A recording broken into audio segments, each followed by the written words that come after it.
네, 4월 18일 월요일입니다. 오늘도 아침 신문 살펴보겠습니다. 이현웅 아나운서 나와 있습니다. 어서 오십시오. 안녕하십니까? 네, 오늘 첫 번째 소식 보겠습니다. 네, 아주 기분 좋은 사진이 조선일보 일면에 실렸습니다. 식당 사장님인 것 같죠? 예, 그렇습니다. 대전에 있는 한 식당 사장님의 모습인데 조선일보 일면 먼저 보시죠. 지금 손에 들고 있는 종이 내용을 보면요. 단체 예약 받습니다. 환영이라고 쓰여 있습니다. 예. 자영업 하시는 분들 지금 뭐 보시는 것처럼 굉장히 한껏 웃고 계신데 이렇게 웃는 모습 얼마 만에 보는지 모르겠습니다. 예. 그 아래에 있는 신문은 서울신문 일면인데요. 일상 회복을 코앞에 둔 어제 날씨가 상당히 좋았지 않습니까? 예. 그러다 보니까 경기도 하남에 있는 공원에 시민들이 많이 모인 모습이었습니다. 정말 오래 걸린 것 같습니다. 한 2년 1개월 만에 거리 두기가 전면 해제가 되는 건데요. 예. 이제 오늘부터는 몇 명이 모여서 밥을 먹든 상관이 없고 또 오랜만에 만난 친구와 밤 늦게까지 술자리도 할 수 있게 됐습니다. 앞서서 보신 대로 누구보다 고통받았던 건 역시나 자영업자 분들일 텐데 예. 이제 거리 두기가 전면 해제되면서 기대를 많이 하고 있는 모습이고요. 서울신문은 서울 시내 음식점들이 영업시간 조정을 알리는 안내문을 내거는 곳이 많다라면서 그 분위기를 전하고 있었습니다. 예. 다만 아직까지는 조심할 게 조금은 남아 있습니다. 야외에서 마스크는 여전히 써야 하고요. 또 영화관이나 종교시설 안에서 음식을 먹는 거는 한 일주일 정도는 더 지켜야 합니다. 예. 진짜 일상으로 돌아가니까 정말 오래 걸린 것 같습니다. 오늘 월요일이라서 좀 출근길이 발걸음이 무거우실 수도 있는데 이 소식 듣고 좀 발걸음이 가벼워지셨으면 좋겠습니다. 네, 바로 약속을 잡았는지도 모르겠습니다. 네, 회식이 또 늘어날 수도 있겠고요. 예. 다음 소식 보겠습니다. 정치권 소식입니다. 정호영 보건복지부 장관 후보자 어제 기자회견을 열어서 자신 자녀들과 관련한 의혹들을 하나하나 반박했죠. 좀 해명이 잘 됐습니까? 네, 의혹을 하나하나 반박을 하는 모습이었는데 조금씩 차이는 있지만 완전히 말끔하게 의혹이 해소되지는 않았다라는 게 중론인 것 같습니다. 중앙일보와 동아일보에서 쓴 기사 두 가지를 보여드릴 텐데요. 네. 일단 당선인 측의 공식적인 입장은 불법이나 위법이 확인돼야 한다라는 겁니다. 부정의 팩트가 있어야 한다고 했다는 윤석열 당선인의 언급이 어제 나오기도 했죠. 예. 일단 기자회견 이후에도 청문회까지는 간다라는 게 인수위의 입장이라고 중앙일보가 보도하고 있었습니다. 다만 국민의힘 내부에서는 거취를 정해야 한다라는 목소리가 있다고 설명을 했는데요. 한 최고위원의 인터뷰를 보면 알 수가 있습니다. 조국 전 장관의 잣대와 똑같은 잣대로 봐야 한다라면서 거취를 결정할 시점이 왔다라는 주장이었습니다. 예. 동아일보에도 비슷한 분위기가 실려 있었는데요. 국민의힘 관계자 인터뷰를 통해서 불법이 드러나지 않았다고 하더라도 버티기는 쉽지 않을 것이다라고 전망하고 있었습니다. 네. 또 이런 내용도 있었는데요. 한동훈 법무부 장관 후보자를 지키기 위해서 정호영 후보자가 이른바 낙마 카드로 쓰일 수 있다라는 관측도 실려 있었습니다. 네. 오늘 국민의힘 최고위원회에서 이걸 논의한다고 하니까 회의 결과도 지켜보면 될 것 같고요. 다음 기사 보겠습니다. 어제 뉴스가 참 많았습니다. 김호수 검찰총장이 어제 전격 사의를 표명했습니다. 관련된 기사죠? 예, 그렇습니다. 사실 이 사의 표명은 검수완박 법안이 통과될 때 던질 마지막 카드다 이렇게 해석이 되어 왔기 때문에 네. 어제 사의 표명을 보고 다소 갑작스럽다라는 반응들이 있었습니다. 한국일보는 한동훈 법무부 장관 후보자 지명을 보면서 전의를 상실한 게 아니냐라는 분석이 나온다고도 했고요. 네. 또 법무부 차관 재직 당시에 수사권 조정 입법 과정에 관여했던 바가 있기 때문에 리더십을 더 이상 발휘하기는 어려웠다라는 점이 영향을 미쳤을 거라고 봤습니다. 네. 또 최근 일선 검사들의 이딴 사의 표명도 결단을 앞당겼다라는 해석이 있다고도 했습니다. 또 그런가 하면 옆에 있는 기사를 보면요. 경찰청이 인수위원회에 보고한 내용을 담고 있는데 검사의 직접 보안 수사 사건 비율을 확대해야 한다. 이런 내용을 보고했다는 겁니다. 예. 다시 말해서 경찰이 수사권을 완전히 넘겨받는 것에 대해서 부담을 느낀다라는 내용인데요. 검찰의 보안 수사가 불가능한 검수완박 법안과는 조금은 결이 다른 그런 의견인데 이 검수완박과 관련한 상황들이 참 긴박하고 복잡하게 돌아가는 것 같습니다. 네, 오늘 김호수 총장이 예정된 법사위에 출석할지도 좀 궁금한데 좀 지켜봐야 될 것 같습니다. 다음 기사 보겠습니다. 계곡 살인 사건 피의자 주말 사이에 검거가 됐죠. 이은혜가 조연수가 지금 검찰 조사 받고 있는데 도주하면서 여행을 다녀왔다가 좀 꼬리를 잡혔다는 기사가 있더라고요. 예, 그렇습니다. 동아일보에 실린 기사인데요. 함께 보시면 이 두 사람이 지난달 30일부터 공개 수배가 시작이 됐는데 예. 그로부터 나흘 뒤인 4월 3일에 지인들과 함께 경기 지역 외곽으로 1박 2일 여행을 다녀왔다는 내용이 동아일보에 실려 있었습니다. 예. 이 여행 동안 이은혜가 가지고 있던 타인 명의의 신용카드로 이제 결제를 모두 했다고 하고요. 하지만 이 여행의 정황이 검경에 포착이 됐고 함께 여행을 다녀온 지인을 조사를 하는 과정에서 두 사람이 3호선 삼송역 인근의 오피스텔에 있다라는 진술을 확보했다고 합니다. 예. 그래서 이 근처 CCTV를 확인해 가면서 결국은 특정 오피스텔을 확인할 수 있었던 겁니다. 이은혜와 조연수는 올해 2월부터 이 오피스텔에 거주한 것으로 알려졌는데요. 월세 계약은 제3자 명의로 했다고 합니다. 예. 검찰은 오늘 이은혜와 조연수에 대해서 구속영장을 청구할 방침이고요. 그동안 도피 과정을 도운 조력자가 또 있는지 이런 부분을 함께 조사를 할 예정이라고 합니다. 네, 그 공개 수배가 됐고 도주하는 상황인데 이렇게 여행을 다닐 수 있다는 게 참 의아하긴 합니다. 상식적으로 참 이해하기 힘든 부분들이 많은 것 같습니다. 예, 그렇습니다. 다음 기사 보겠습니다. 네, 북한이 또 도발을 했습니다. 관련 소식인 것 같네요. 예, 그렇습니다. 어제 이제 이 사진부터 먼저 보여드리면요. 예. 왼쪽에 김정은 위원장이 시험 발사 현장을 참관하면서 예. 박수를 치고 있는 모습 담겨 있고 예. 그 오른쪽에는 신형 전술 유도 무기가 발사되는 장면 담겨 있습니다. 이 무기는 북한판 이스칸데르 단거리 탄도 미사일을 소형화한 새로운 전술 지대지 미사일로 추정이 되고 있는데요.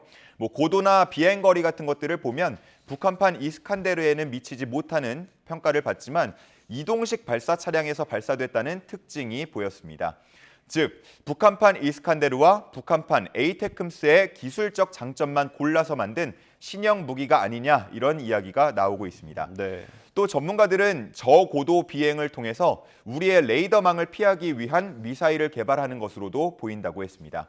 이 북한은 시험 발사에 대해서 언급을 하면서 전술핵 운용이라는 말을 쓰기도 했는데요. 신형 미사일에 전술핵을 탑재할 가능성을 시사한 것이라는 분석도 나오고 있습니다. 네, 그렇군요. 다음 기사 보겠습니다. 네, 다시 정치권으로 와서요. 지방선거 관련된 기사도 좀 있더라고요. 어떤 소식입니까? 네, 지금 보시면은 동아일보의 양당 분위기를 나란히 배치해 두면서 전하고 있었는데요. 네. 먼저 왼쪽에 실린 더불어민주당 기사를 보면 역시나 서울시장 후보 자리를 두고 계속해서 얘기가 많이 나오는 모습입니다. 예. 어제 송영길 전 대표가 공식 출마 선언을 했죠. 유엔 제5본부를 서울에 유치하겠다라는 1호 공약을 발표하기도 했는데 그러면서 이낙연 전 대표가 출마한다면 대환영이다. 경선을 통해서 에너지가 하나로 모이길 바란다라는 이야기를 전하기도 했습니다. 예. 하지만 당 내에서는 아직도 이낙연 전 대표의 출마에 대해서 의견이 엇갈리는 상황인데요. 지금까지 이 전 대표 본인은 출마의 뜻이 없다라는 입장을 밝히고 있는 상황입니다. 하지만 역시나 조금 더 지켜봐야 하는 것 같고요. 예. 자, 오른쪽에 나온 국민의힘 기사를 보면 대구시장 경선 분위기가 점차 뜨거워지고 있다라고 전하고 있었습니다. 김재원 전 최고위원이 유영하 변호사에게 단일화를 제안했기 때문인데요. 오늘까지 단일화 여부를 결정지을 전망이고요. 여론조사에 들어갈 것으로 전망하고 있었습니다. 네. 한편 국민의힘과 국민의당 합당에 대해서도 초읽기에 들어갔다라고 평가를 했는데 역시 이르면 오늘 안철수 위원장이 기자회견을 열어서 합당 공식 선언을 할 것이라는 전망이 나오고 있는 상황이라고 합니다. 네, 지방선거 이제 한 40일 정도 남았고 서울과 경기 그리고 대구까지 당내 경쟁도 굉장히 치열한 상황입니다. 네. 앞으로 재밌을 것 같아요. 다음 기사 보겠습니다. 네, 이틀 전이 이제 세월호 참사 8주기였지 않습니까? 관련 기사인 것 같은데 지하철에 관련 광고를 실을 수 없었다고 합니다. 무슨 이유 때문입니까? 예, 4.16 해외연대가 서울 지하철에 추모 광고를 게재하려고 했는데 네. 서울교통공사 광고심의위원회에서 이걸 거절한 겁니다. 네. 심의위원이 총 9명인데요. 전부 거절 의사를 밝혔다 그러고 특히나 이 중에 7명은 추모 광고에 대해서 정치적 목적이 있다라고 보면서 정치적 중립성에 방해가 된다는 의견을 달았다고 합니다. 예. 또 더 이상의 진실 추구는 사회적 비용만 증가시키는 행위다라는 의견을 낸 심의위원도 한 명 있었다고 합니다. 예. 4.16 해외연대는 광고 게재 불허 결정에 대해서 인권위에 진정을 냈고요. 이 인권위는 표현의 자유를 침해한다면서 광고 게시를 권고했는데요. 서울교통공사 역시나 받아들이지 않았습니다. 예. 심의 대상이었던 광고 이미지나 문구 같은 것들이 여기 기사에는 표현은 되지 않았는데 네. 일단 인권위 판단을 보면 해당 광고가 특정 정치인이나 정당의 주장이나 정책을 직접적으로 표출하지 않고 있다고 보고 있었는데 서울교통공사 광고심의위원들과 의견은 다른 모습이었습니다. 예. 이런 결정에 대해서 장혜영 정의당 의원은 진상규명과 책임자 처벌 등의 목소리를 묵살한 것이다라고 비판하기도 했습니다. 네, 이게 심의 자체가 정치적인 거 아닌지 좀 의구심이 듭니다. 어떻게 이렇게 정치적 목적이 있다고 볼 수 있는지 좀 궁금하고 네. 앞으로 조사 같은 건 안 되는지 모르겠네요. 다음 기사 보겠습니다. 네, 우크라이나 관련 소식입니다. 역시나 좀 전장의 모습을 보여주는 사진인 것 같네요. 예, 그렇습니다.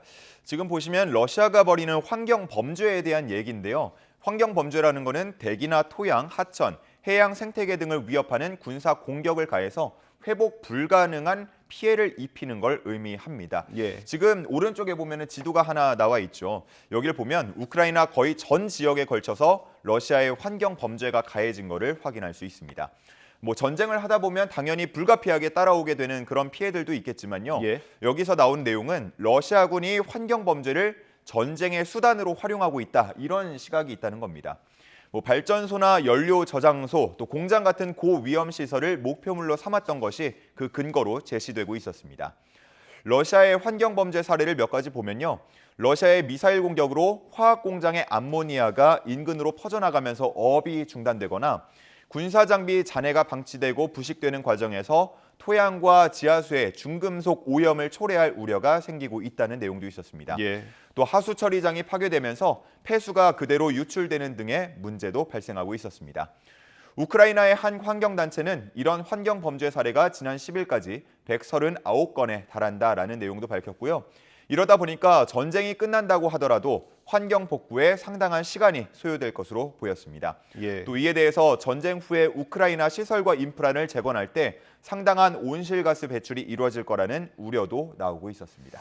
그렇군요. 전쟁 상황이 계속 안 좋아지는데 이게 길어질수록 또 환경에 대한 오염도 더 커질 것 아닙니까? 인근 국가들도 이 부분을 상당히 우려하고 예, 있었습니다. 그렇군요. 다음 기사, 마지막 기사 보겠습니다. 스포츠 관련 기사인데 일본 프로야구에 좀 대단한 선수가 나왔다고요? 예, 중앙일보 기사인데요. 제목도 보면은 만화에도 없었다. 17이닝 퍼펙트 사사키라고 되어 있죠. 예. 일본 프로야구의 사사키 로키라는 선수인데 최고 인기 스타 중 한 명입니다. 예. 2001년생이고요. 올해로 21살인데 지난 10일 경기에서 최연소 퍼펙트 게임을 달성했고요. 또 이어지는 이제 경기에서도 거의 퍼펙트를 하는 모습이었습니다. 네. 이 퍼펙트라고 하면은 안타는 물론이고 뭐 볼넷이나 사구도 내주지 않고, 그러니까 말 그대로 상대팀한테 1루 베이스 한 번도 밟지 못하게 하는 뭐 그런 경기를 펼친 건데 네. 어제 있었던 경기에서 8이닝까지 퍼펙트 경기를 또 한 번 달성을 했습니다. 24명 타자를 모두 퍼펙트로 묶은 건데요. 아쉽게 타선이 도와주지 않으면서 9회까지 0대 0으로 진행이 되다 보니까 이 감독이 사사키를 빼고 마무리 투수를 올리면서 2연속 퍼펙트 게임은 아쉽게 무산이 됐습니다. 예. 물론 뭐 대기록 달성도 중요하겠지만 이미 8회까지 투구수가 100개를 넘긴 상황이기 때문에 팀 승리를 위해서 감독이 결단한 듯 보였습니다.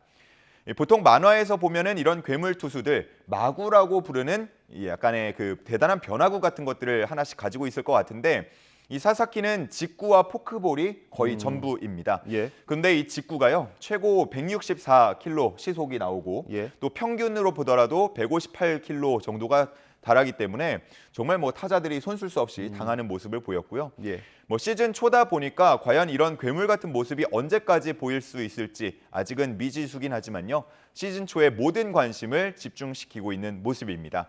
뭐 지금 모습대로면은 앞으로 일본 국가대표에 당연히 승선을 하게 될 텐데 네. 우리 선수들과 맞붙는 모습도 상당히 궁금해집니다. 시즌 내내 좋은 모습을 이어간다면 내년 봄에 열리는 WBC 월드 베이스볼 클래식에서 우리 선수들과 대결하는 모습도 볼 수 있을 것 같습니다. 그러게요. 그 일본 프로야구에 이렇게 좋은 선수가 나왔다는 거 응원할 만한 일이지만 우리 선수들은 잘 쳤으면 좋겠습니다. 예, 그리고 이런 선수들이 계속해서 나온다는 것 자체가 상당히 부러운 일이기도 합니다. 네, 그렇습니다. 오늘 말씀 여기까지 듣겠습니다. 고생하셨습니다. 감사합니다.